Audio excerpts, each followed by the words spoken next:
இயற்கையில வந்து ஒரு சேஞ்சஸ் நடக்கணும்னா, அதுக்கு பயாடிக் ஃபேக்டர்ஸ் காரணமா இருக்கு. அதே மாரி என்வைரன்மென்டல்ல நமக்கு ஒரு சேஞ்சஸ் நடக்கும்னா, என்வைரன்மென்டல் ஃபேக்டர்ஸ் காரணமா இருக்கு. இப்ப பார்த்தீங்கன்னா, என்வைரன்மென்டல் ஃபேக்டர்ஸ் அப்டின்னா, ஒரு குழந்தைக்கு என்வைரன்மென்டல் ஃபேக்டர்ஸ்னா, அவங்க பேரன்ட்ஸு, ஸ்கூலு, சொசைட்டி இதெல்லாமே என்வைரன்மென்டல் ஃபேக்டர்ஸா சொல்லலாம்.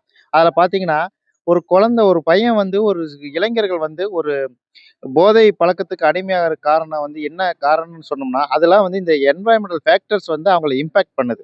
அது என்னென்னன்னு சொன்னோம்னா, ஃபர்ஸ்ட்டு வீட்ல இருந்து ஆரம்பிப்போம். வீட்ல பார்த்தீங்கன்னா, பேரண்ட்ஸ் இருக்கிறாங்க. பேரண்ட்ஸ் வந்து அவங்க அவங்களுடைய மனவெழுச்சிய வந்து தூண்டுற விதமாவோ, மனவெழுச்சி முதிர்ச்சி அடையாத வகையிலயோ அவங்கள வளர்க்கிற விதம் வந்து இருக்குது. ஸோ, அதனால வந்து அவங்கள வந்து கண்காணிச்சு, நல்ல அரவணைப்புல அவங்கள வளர்க்கணும். அவங்க கிட்ட வந்து எ எடுத்தெறிஞ்சு பேசி, அவங்கள வந்து ரொம்ப இரிட்டேட்டிங் பண்ணி, அவங்கள வந்து கியூரியாசிட்டி காம்ப்ளெக்ஸ் கொண்டாந்து இன்ஃபிரியாரிட்டி காம்ப்ளெக்ஸ் கொண்டாந்தாங்கன்னா, கண்டிப்பா அவங்களுக்கு இன்னொரு தேடல் தேடுவாங்க. இன்னொரு ஆறுதலுக்கு போவாங்க. அப்போ வந்து இந்த மாரி ஒரு காரணங்கள் போதை பழக்கத்துக்கு அடிமையாகக்கூடிய காரணங்கள் வரலாம். 2வது பார்த்தீங்கன்னா, கியூரியாசிட்டி எதையுமே செஞ்சு பார்க்கணும் அப்படிங்கிற ஒரு ஆர்வம் வந்து அந்த பையனுக்கு இருக்கும், அந்த பெண்ணுக்கு இருக்கும். அப்போ வந்து அதுல தப்பி தவறி அதுல விழுந்து அதுலருந்து மீள முடியாம இருக்கக்கூடிய காரணம் இருக்கு. இது 2வது சொல்லலாம்.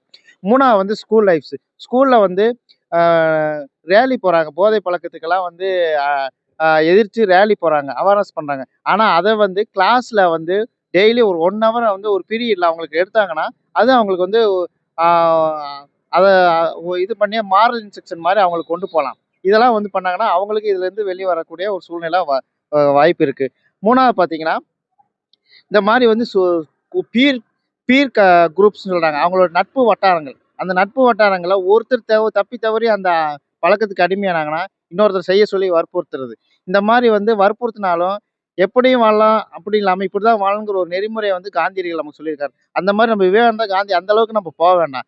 நமக்கு வந்து ஒரு செல்ஃப் கான்ஃபிடன்ஸ் கொண்டாந்து, அந்த டீனேஜ்ன்னு சொல்றாங்கல்ல, 13, 14, 15, 16, 17, 18 அந்த 18 வயசு வரைக்கும் இந்த பழக்கங்கள தொடாம இருந்தா, நீ வாழ்க்கையில எந்த இந்த கெட்ட பழக்கத்துக்கும் நம்ம அடிமையாகாம இருக்கறதுக்கு ஒரு நல்ல வாய்ப்பு இருக்கு. அதெல்லாம் தாண்டி நாங்க வந்தனால அந்த அனுபவத்துல தான் நாங்க சொல்றோம். இத வந்து நீங்க எடுத்துக்கலாம்.